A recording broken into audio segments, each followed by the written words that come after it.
sepa cuáles son el camino a seguir en este vía crucis, diría yo, porque es bastante complicado este tema de la Asamblea Constituyente. Doctor, bienvenido, muy buenos días. Gracias. Bueno, eso está ya en trámite vía reforma constitucional. El dictamen de procedimiento de vía que determinó la Corte Constitucional estableció que la vía era la reforma constitucional vía referéndum, es decir, que es un trámite en dos debates que se está generando en la Asamblea Nacional a través de una comisión especial, ¿verdad? Y posteriormente el texto es remitido ya al Consejo Nacional Electoral una vez que es aprobado el texto. Sí hay que decir que se necesita mayoría cualificada para aprobar en segundo debate el texto de reforma constitucional. Una vez que pasa el segundo debate, en vez de ir al presidente de la República, va al Consejo Nacional Electoral para efectos de que se convoque a una consulta, podríamos decir un referéndum, no una consulta, que se convoque un referéndum, es decir, que el pueblo en las urnas vote, obviamente, por esa reforma constitucional que permitiría la instalación de bases militares extranjeras, ¿no? Ese es el procedimiento, podemos decir, simplificado o abreviado. 7 de la mañana, 42 minutos, experto constitucionalista Jorge Sosa Mesa. Muy clara, y ahora en campaña también se habló sobre una asamblea constituyente para cambiar grandes partes de la Constitución, y eso será el pueblo quien decida. ¿Cómo debe de comenzar el procedimiento una vez que ya sabemos que con la decisión o con la intención o la voluntad del presidente, ahí simplemente va a elegir, nosotros vamos a las urnas, o cuál sería el procedimiento, doctor Sosa? No, para presentar una consulta, perdón, para presentar una solicitud de asamblea constituyente, debe remitir la pregunta inicialmente el presidente a la Corte Constitucional para que determine la vía, ¿no? Justificando, y eso ya ha dicho la Corte Constitucional, justificando la necesidad de un cambio constitucional profundo. ¿Por qué? Por circunstancias de que la Constitución o parte de la Constitución es obsoleta o insuficiente, o podríamos decir, puede estar generando problemas de gobernabilidad, ¿no? Es básicamente lo que nos está diciendo el presidente de la República, que la Constitución sería de alguna manera un obstáculo, una herramienta para la gobernabilidad justamente del país. Lo que va a decir la Corte Constitucional es determinar si efectivamente la vía de la Asamblea Constituyente es la correcta, ¿no? Porque hay que justificar. O sea, es decir, frente a la pregunta que yo hago, por ejemplo, ¿está usted de acuerdo? Una pregunta abierta, porque puede ser una pregunta abierta o puede ser una pregunta cerrada. Abierta es una pregunta en la cual yo pregunto nada más, ¿está usted de acuerdo con redactar una nueva constitución que permita la gobernabilidad del país? ¿Ya? Y obviamente con un escrito de justificación. Ahora, podría ser un tipo de pregunta más cerrada en el cual se centre en tópicos específicos. ¿Está usted de acuerdo en reformar la Constitución para establecer nuevas figuras en materia de seguridad? ¿O está usted de acuerdo en reformar la Constitución para eliminar el Consejo de Participación Ciudadana y Control Social? ¿Está usted de acuerdo en reformar la Constitución para reformar el sistema de seguridad social? Por ejemplo, teniendo en cuenta de que cuando uno acude a la Asamblea Constituyente, o sea, a la herramienta de la Asamblea Constituyente, es porque técnicamente se trataría también de reformas que no pueden ser tratadas vía reforma parcial o enmienda, porque de alguna manera podrían estar impactando derechos fundamentales o porque están afectando de una manera grave la estructura del Estado, ¿no? O sea, por eso es que yo llego a la pregunta o a las preguntas sobre la Asamblea Constituyente.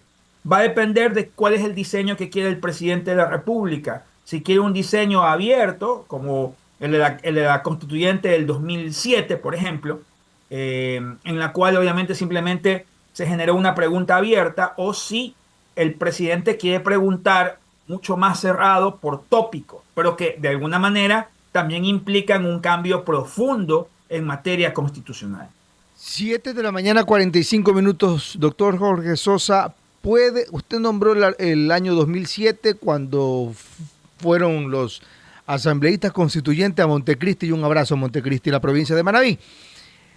¿Puede haber una asamblea con plenos poderes como la que existió en ese entonces y a la par existir la asamblea de un orden constituido como es la Asamblea Nacional, doctor Sosa?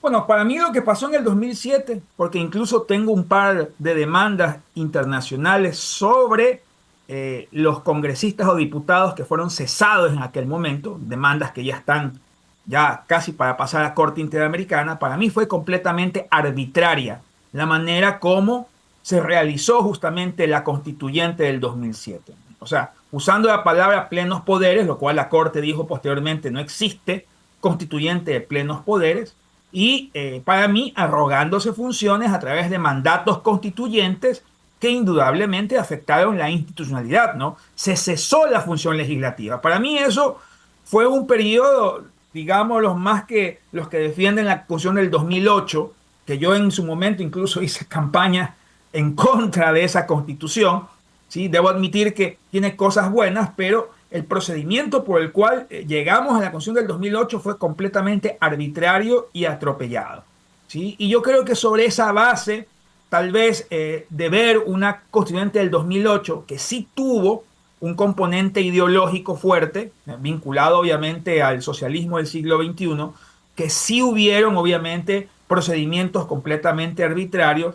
Para mí es completamente válido que el presidente de la República quiera plantearse obviamente un nuevo diseño institucional, ¿no? Teniendo en cuenta, vuelvo a repetir, algo que no puedo negar porque si bien es cierto, podríamos decir que yo tiendo un poco, o mejor dicho, soy un hombre con un pensamiento de izquierda, pero también hay que admitir que sí, a través de esos mandatos constituyentes, incluso que se blindaron y que no permitieron presentar acciones, sí se cometieron arbitrariedades, ¿no? Más allá de que ha servido la constituyente del 2008 para reforzar la justicia constitucional. Doctor, pero ¿existe algún pronunciamiento de la Corte Constitucional en este momento que se prohíba tener una asamblea con plenos poderes? Claro, claro que existe. Okay. Claro. Hay sentencias ya de la Corte Constitucional que habla de que es imposible volver justamente a una idea de los plenos poderes. De tal manera que, por ejemplo, entre los límites que va a tener esta constituyente es que no va a poder cesar a la función legislativa, ¿sí? Es decir, que la asamblea va a tener que coexistir con la constituyente, cada uno en el ramo obviamente de su competencia, y obviamente entendemos que tampoco un reglamento de los asambleístas constituyentes va a poder obviamente reeditar esto de hacer mandatos constituyentes que estaban completamente fuera del orden legal en su momento, ¿no? Bueno, pero qué bueno que la Corte Constitucional haya ya rayado la cancha, que no puede ni uno ni el otro intrometerse en sus funciones si es que existe esta posibilidad, por lo menos la hemos escuchado. Pero otra pregunta, doctor Sosa. Al pueblo ya le han preguntado varias veces sobre algunas cosas. ¿Se puede volver a preguntar, como por ejemplo la eliminación del Consejo de Participación Ciudadana y Control Social, que lo dijo el presidente de la República, del señor Daniel Noboa Sin, que nos los preguntó el señor Lenín, el presidente Moreno, y también, si no me equivoco, el presidente Lazo? ¿Puede volvernos a preguntar? Pregunto, doctor Sosa. Claro, o sea, en especial porque podríamos decir, una pregunta que en su momento la Corte Constitucional determinó que podía ser tramitada vía también reforma constitucional.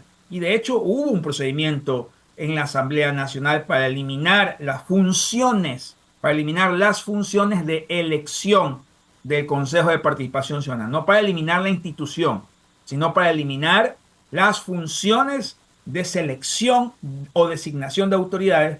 Sin embargo, no pasó el segundo debate.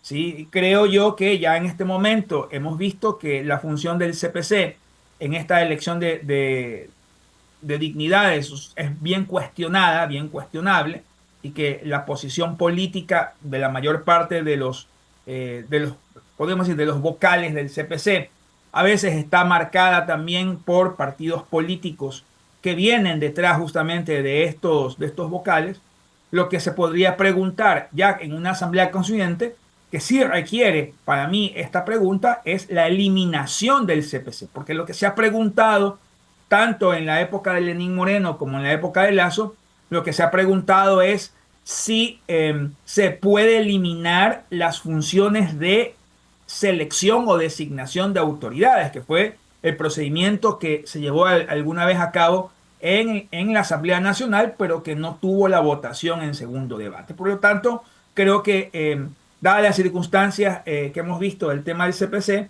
es completamente válido que se pueda preguntar justamente la eliminación de una institución que fue creada a través de una constituyente, ¿no? Y de ahí por qué radica el valor de si fue creada en la constituyente del 2007, indudablemente para ser eliminada requeriría básicamente la misma voluntad popular, ¿no? 7 de la mañana, 52 minutos. Doctor Jorge Sosa, muchísimas gracias. Una explicación bastante importante y ahora en este tema que en los próximos días seguramente volverá a tener mucha relevancia en estos momentos que vive el país. 7:52 minutos. Doctor, muchísimas gracias por aceptar esta entrevista. 7:52 minutos, 7 de la mañana, 52 minutos. Javier, tenemos que ir, si es que esto se da, dice 3 veces. Yo no quiero hacer juicios de valor en lo personal,